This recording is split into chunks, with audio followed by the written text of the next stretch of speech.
200 million people in the United States hunker down as a massive winter storm brings large parts of the country to a standstill. Live pictures for you as 200 million people across the US are in the path of what's predicted to be the country's biggest winter storm in years. This is the scene in New York.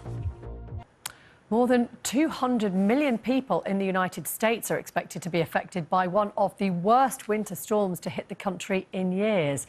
Thick snow and freezing rain are expected to hit a region stretching from Maine to Colorado. 18 states have already declared a state of emergency.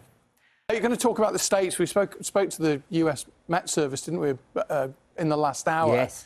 Really quite risky for human life in places. Indeed, it's a massively impactful storm. Could be quite catastrophic for some.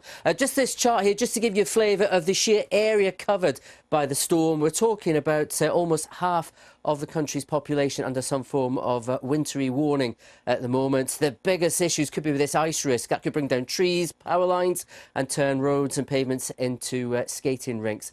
But the snow at the moment extends all the way from Texas, Colorado through towards Pennsylvania. Ice risk on the southern edge of that. But what is key for us here in the UK is actually some of the temperature contrasts either side of that.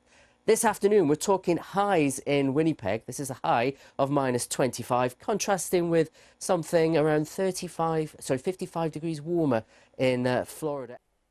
Well, over 500,000 households and businesses right across America face power outages due to a major winter storm. The southern states of Tennessee and Texas, Mississippi and Louisiana are worst hit. Further north, the National Weather Service is warning of dangerously cold winds and heavy snowfalls of nearly 0.5 metre as the bad weather continues to sweep right up the East Coast. Well, Helena Humphrey is live in Washington for us now. Helena, just how bad could it get where you are?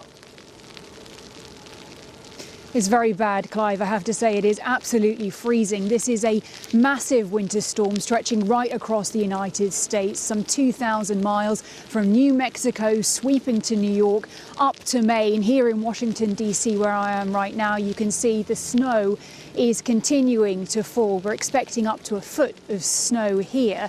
Now, President Trump has declared a state of emergency for a number of states, but I have to say some treacherous conditions on the roads. The snow plows have been out, but literally within minutes, the streets are blanketed white once again. No one is really going anywhere. I have to say people are hunkering down. Some 10,000 flights have been grounded, but the real risk here is this extreme cold. The temperatures that we are seeing. Sadly, 2 people have died of hypothermia in Louisiana. A lot of people in southern states are simply without power right now, and that means that there are people who have no way of heating their homes. Forecasters are warning of the risk of hypothermia, a danger to life, as well as the potential for frostbite. And they're saying that even in a country like the United States, well used to dealing with extreme weather, there is the risk here that we see damage greater than what we could see from a hurricane.